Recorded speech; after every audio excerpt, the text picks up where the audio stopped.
ஹே dudes, நான் தான் கேடி பிரபா. இன்றைக்கி எப்படி நம்ம பிரெட் ஆம்லெட் பண்ணுறது தான் பார்க்க போகிறோம். அதுவும் ஏன் ஸ்டைலில். அண்ட் இது டேஸ்ட் சும்மா சூப்பராக இருக்குங்க. பண்ணுறது ஈஸி, டேஸ்ட் அடிச்சிக்க முடியாது, சூப்பராக இருக்கும். அண்ட் வாங்க இது எப்படி பண்ணுறதுன்னு பார்த்துடலாம். ரொம்பவே ஈஸி. வாங்க வீடியோக்குள்ளே போகலாம். ஃபர்ஸ்ட் ஒரு பவுல் எடுத்துக்கோங்க. நான் ஒரு எக்கு உடச்சி ஊற்றிக்கிறேன். நெக்ஸ்ட்டு நீங்கள் உங்களுக்கு பிடிச்ச எந்த ஸ்பைசஸ் வேணாலும் ஆட் பண்ணிக்கலாம். ஃபர்ஸ்ட் ஒரு ஃபோக் ஸ்பூன் எடுத்து நல்லா எக்கை மிக்ஸ் பண்ணி விட்டுக்கோங்க. அப்புறம் உங்களுக்கு தேவையான ஸ்பைசஸ் ஆட் பண்ணுங்கள். ஃபர்ஸ்ட் நான் நல்லா எக்கை பீட் பண்ணிக்கிறேன் ஃபோக் ஸ்பூனில் வச்சு லைட்டாக.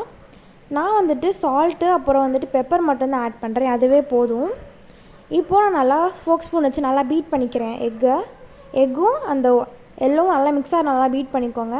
நெக்ஸ்ட்டு நான் கொஞ்சமாக பெப்பர் மட்டும் ஆட் பண்ணிக்கிறேன். நீங்கள் உங்களுக்கு வேணால் சிக்கன் மசாலா இல்லை சில்லி தூள் கூட ஆட் பண்ணிக்கலாம். நான் பெப்பர் மட்டும்தான் ஆட் பண்ணுறேன்.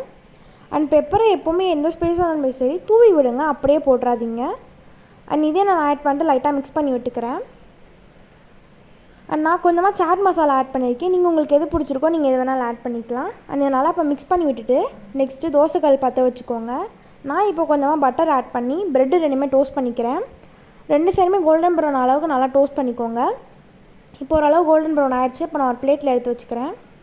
இப்போது நீங்கள் கொஞ்சமாக பட்டர் இல்லாட்டி ஆயில் கூட ஆட் பண்ணிக்கலாம். நான் பட்டர் தான் ஆட் பண்ணியிருக்கேன். இப்போ நீங்கள் நான் பீட் பண்ணி வச்சுருக்கிற எக்கை ஆட் பண்ணிக்கிறேன். இது கூட நீங்கள் லைட்டாக வந்துட்டு கொஞ்சம் மிக்ஸ் பண்ணி விட்டுக்கோங்க. மிக்ஸ் பண்ணிட்டு ஊற்றுங்க. அண்ட் இது கீழே மட்டும் கொஞ்சம் பேஸ் வந்ததுக்கப்புறமா நம்ம டோஸ்ட் பண்ணி வச்சுருக்கிற ப்ரெட்டை அதோட ஆட் பண்ணிக்கோங்க. இப்போ அந்த சைட்ஸ் அப்படியே ப்ரெட்டோட ஃபோல்ட் பண்ணி விட்டுருங்க. இப்போ அப்படியே ரெண்டு ப்ரெட்டையும் ஃபோல்ட் பண்ணிவிட்டு நல்லா ஒரு 2 நிமிஷத்துக்கு தோசை கல்லே இருக்கட்டும். அப்போ தான் உள்ளக்க ஃபுல்லாக வேகும். இப்போ ரெண்டு சைடுமே நல்லா திருப்பி போட்டு நல்லா அமுத்தி விட்டுருங்க. அவ்வளோதான், நம்ம டேஸ்டியான ப்ரெட் ஆம்லெட் ரெடி ஆகிடுச்சு. இன்னும் 2 மினிட்ஸில் ரெடி ஆயிரும். உங்களே யாருக்கெல்லாம் ரொம்ப பிடிக்குமோ மறக்காமல் கமெண்ட்டில் சொல்லிட்டு போங்க. நான் மேலே கொஞ்சமாக பெப்பர் மட்டும் தூவி விட்டுக்கிறேன்.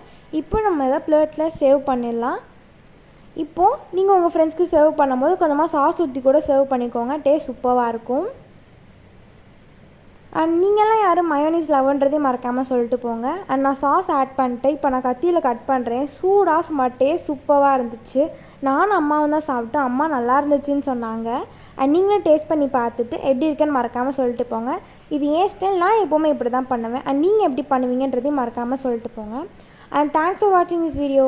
இதே மாதிரி அடுத்து என்ன ஸ்நாக் போடுறேன்றதை மறக்காமல் கமெண்ட்டில் சொல்லுங்கள். நான் கண்டிப்பாக உங்களுக்காக செஞ்சு போடுறேன். And thank you to all. Bye.